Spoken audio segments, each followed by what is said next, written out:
Hello everyone. Today I wanted to talk about some of my favorite books.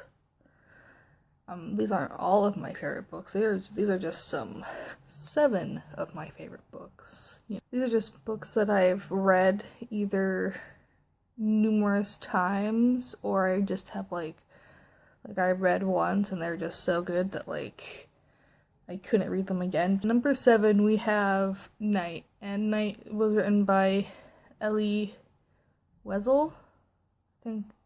Weasel? I think it's Wiesel. Weisel? Oh god. I don't know his name. I don't know how to pronounce his name. But it was published in 1960 and it's about Ellie. It's a true story, by the way. It's about Ellie, who is a boy. I don't know if it's Ellie or let's call him Ellie. It's spelled Ellie, so I'm gonna call him Ellie. It's about his experience with his father in Nazi German concentration camps.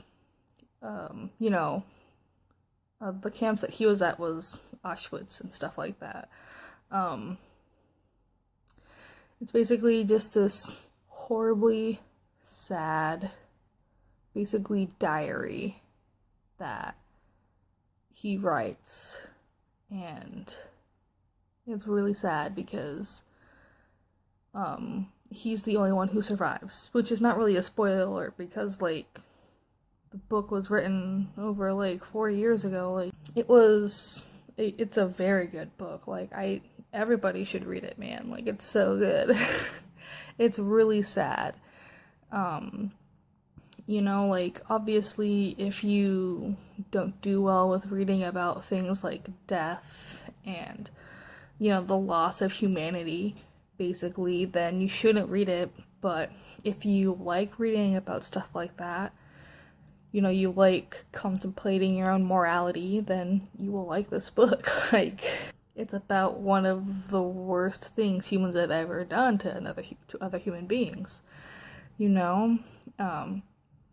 because he is the only one in his family that survives. His mother and his sisters die, his father dies, and he's the only one left. Ellie actually won a Nobel Peace Prize for writing this book and publishing it. And he got the big shablammo. He got an interview with Oprah at the Auschwitz camp memorial that they still have up in Poland. I don't know where it's at. I'm not very good at history. I like history, but I'm not good at it at all.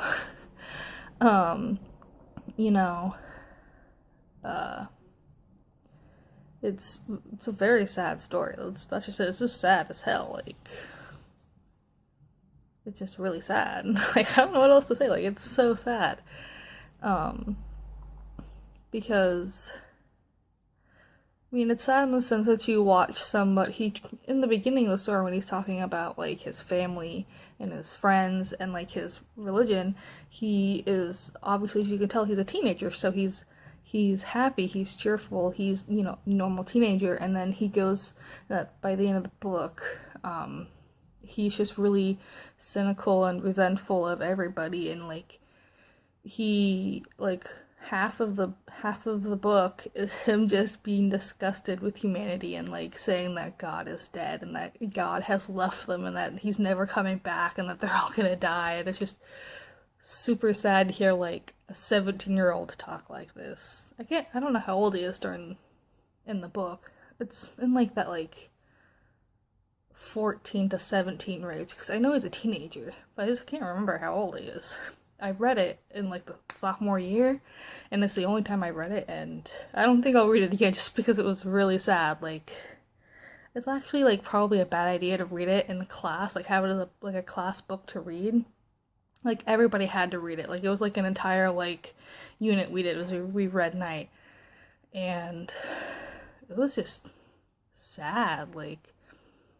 I remember dreading going to English class every day because I just know that I'd probably end up crying. So that entire unit I wore waterproof mascara to school because if I didn't, I'd be crying black tears of death. It was a good book, but I probably won't ever read it again. So at number 6, we have The Fault in Our Stars. The Fault in Our Stars is written by John Green, who is one of my favorite authors. I love him. I've read almost all of his books, and they're really good. This is my favorite John Green novel, though, is The Fault in Our Stars.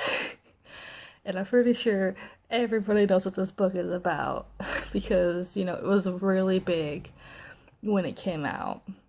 It got a movie and everything. A good movie. Not the best movie, but it's a good movie. You know, it's obviously about a girl named Hazel and a boy named Augustus. And Augustus is a cancer survivor, a bone cancer survivor. I don't know what the medical term for that is. I'm not even gonna try to say it. And Hazel has lung cancer. So, you know, it's basically just like it's like a really sad love story. And they go through like this like big journey together, I guess. But like halfway through the book, you find out that Augustus has cancer again. Sad AF. Because you basically watch Augustus go from like this really like cool and like cheerful person to just being like basically like an old like shell of what he used to be. Oh my god, is that like a thing that I just like in books? Because that's like exactly how Night was too. I'm a terrible person. I like people's sadness. That's awful. But yeah, like I'm not gonna say what happens at the end, because that might actually be a spoiler alert. So if you haven't watched the movie or read the book, like, do one of them. They're good. Like, there's no reason not to, you know. So number 5 is actually a children's book, like a picture book for children that are like 5. Number 5 is Your Mama a Llama? It's basically a children's book about a baby llama asking other baby animals if their mamas are llamas. And then the baby animals say, no, my mama is not a llama, she looks like... And then basically they describe like an owl or a seal or some shit. And then, you know, it's cute and it's really funny. And I love it. And I think like if you have kids, you should buy it and read it to your kids. And even if you don't have kids, buy it and read it. It's a good book. It's really cute. You know, just so cute. I just want to put like a little disclaimer in here right here, because after 5, pretty much all of the books after are the same kind of book, just a little different. I really love books. I really love supernatural romance books, okay? Like, that is my thing. That's like my number one guilty pleasure is supernatural romance. So that's like vampires and werewolves and, you know, just things like that. And almost all of my favorite books are supernatural romances. So example, Twilight is a supernatural romance. I used to really like Twilight a lot. Like, I'm pretty sure I've read all of Twilight, all 3 books 10 times. I'm not even joking, I've read them 10 times. But like, by the time that the last movie came out, I was just like, I'm done with this, it's so dumb. So I don't like Twilight anymore. But I still kind of like that, like, kind of same, like, idea. Like, supernatural creatures falling in love with humans and vice versa, you know? Just in better formats with better characters and better writing. So number 5 is a very kind of similar book to Twilight. It came out in 1997, so it came out before I was born. So it's older than I am.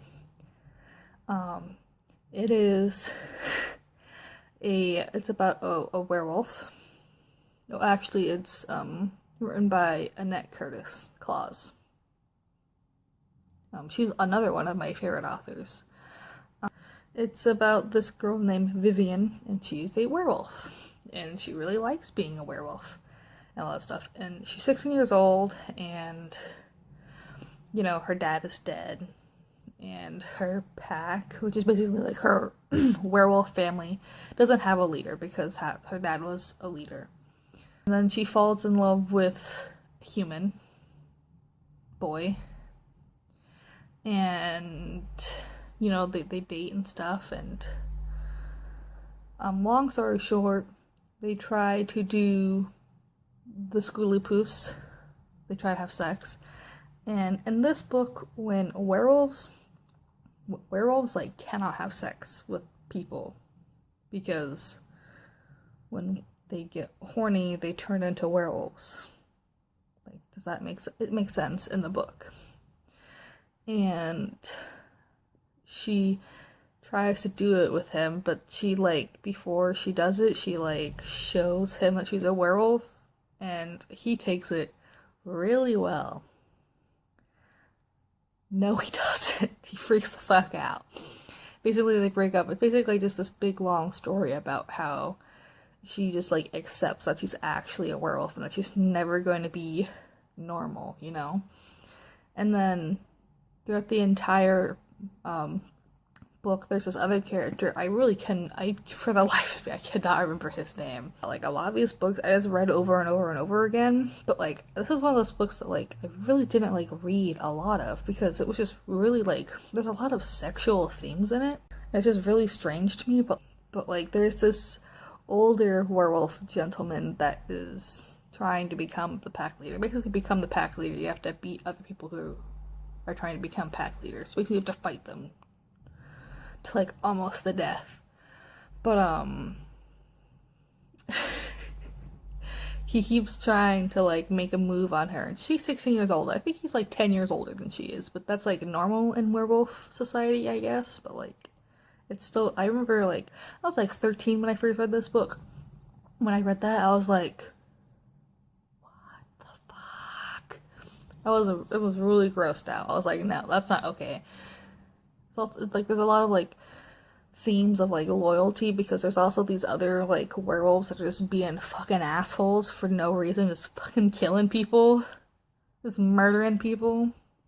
So they have to get murdered too, because they're gonna expose all the werewolves, and it's gonna be, like, pitchforks and torches and shit, and that's not gonna be good. They're gonna die. So, you know, this is another book that I think you should read, but it has a movie. A really bad movie. Don't watch it. It's really bad. Like, if you watch the movie and you're like, wow, this fucking sucks, the book is so much better, okay? Just, like, take the memory of the movie and erase it. Or if you haven't seen it, just stay the fuck away from it. Just read the book. It's good. It's a good book. It's nice, you know? Okay, number 3 is another supernatural romance book by the same author as Blood and Chocolate. This book is called Silver Kisses, or The Silver Kisses, I don't know. But it's about vampires, and it was published in 1992. So, it's a book that was published way before I was born. Like 4 years before I was born.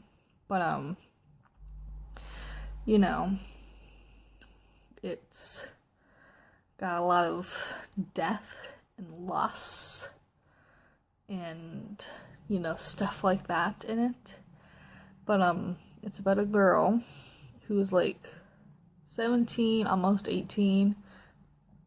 Her name is Zoe, and she has a really terrible last name that I will not even begin to pronounce at all.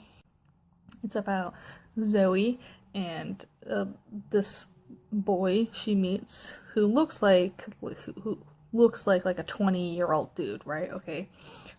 No, he's 300 fucking years old, and he's a vampire, and he's very sad and depressed all the time. But, basically, Zoe's mother is dying of cancer. Because that's nice, you know, books and cancer. I don't know what it is with, like, cancer just always being, plot line. But basically, because of her mother's cancer, Zoe feels really alienated, and like she starts to like drift away from her father and stuff like that. So she starts to like hang out at this park by her house at night, and she meets this boy there. And they get it on. No, they don't. They don't get it on. I'm sorry. It's inappropriate. They begin like a weird little like vampire friendship that soon develops into like necking and like making out and shit like that, which is very inappropriate for like an 11-year-old. I was like 11 when I first read this book. Okay, it should have not been in the middle school library at all. But basically you find out that Simon, the vampire dude, is 300 years old, and he has like an evil brother. The vampires in this book are like traditional vampires, like they can't be out in the sun and they get killed by like wooden stakes to like the heart and shit like that. Basically, you find out that Simon has been tracking down his evil ass little brother named Christopher. Basically he's like an evil vampire, but he looks like a little kid, like a 6-year-old, but he's a vampire. He is evil. He killed their mother, I guess. So that's basically what they're trying to do, is fight him and come to terms with their own morality and the loss of their loved ones in their lives, It's a good book. If you want to read some trashy romance, it's a good book. It's really trashy and romancy. I think only a certain kind of people will like this. Like, if you liked Twilight, you'll like this. Just like you'll like Blood and Chocolate. This, fortunately, did not get a movie. I feel like they would have fucked that one up, too. Like, it's a good book. You should watch it if you can, Or not watch it, read it. Read it if you can. Pick it up at your library. Read it. Read all these books. They're good. So my second favorite book is actually a series. The House of Night series is another supernatural romance. It's about vampires. It's written by PC Cast and her daughter Kristen Cast, so it's like a mother-daughter team, I guess. I don't know. But it's about this girl named Zoe Redbird, and she's 16 years old. And in this world, vampires are like, I don't know how to explain it. They have like a different sort of like religion than people, like humans. They believe in this the goddess of night, Nyx, and she so she has like these tracker vampires that go around and mark human teenagers, and then they go through like vampire puberty, and it either kills them or they turn into vampires. And all of the vampires, they start out with a outline of a crescent moon, blue crescent moon on their forehead, and then when they become vampires, it gets filled in, and then they get like pretty little tattoos that like go along with their personality, I guess. It's a really good series. There's 12 books. The first one was published in 2007. You scaring the crap out of me, man. Jesus. The first book was published in 2007. I think the last book was published published earlier this year. And I read all of them. They're really good. I have almost all the books. Well, I don't have them with me, like, in my possession. My friend Erica has them, but like, I have almost all of them. I just need like 5, or like the last 5 or 6 of them, and then I'll be good. But yeah, there's like, it's got a lot of like dark themes in it, I guess, like death and all that. Also, in this book, like in like Vampire Society, like like the women are the rulers, like they're like the religious rulers and like the political rulers, not men. So it's like switched in that kind of sense. It's a really good book. I think this is better for like people who are a little bit older. I don't think I think you should be at least like 15 to read this because there's some like sexual themes in it. There isn't like sexes, but there's like it like suggests it. And like, well, it doesn't suggest it, like it says that it happens. It doesn't like, it's not like 50 Shades of Grey where it's like penis in the vagina, but it's like one step down from that. So I think my favorite book that I've read so far is The Last Unicorn. The Last Unicorn is a fantasy novel written by Peter S. Beagle and was published in 1968, and it follows the tale of a beautiful unicorn who believes she is the last of her kind in the world, and she goes on this big long quest to find her other unicorn brother and sisters, because she doesn't want to be the last one. So it's basically like there's a lot of themes of like facing your own morality and then like death and destruction and like sexuality and stuff. There's like on her journey she meets a wizard named Smendrick, or a magician, I don't know if he's a wizard or a magician, but his name is Smendrick, which is like the worst goddamn name I've ever heard in my entire life. Actually, no.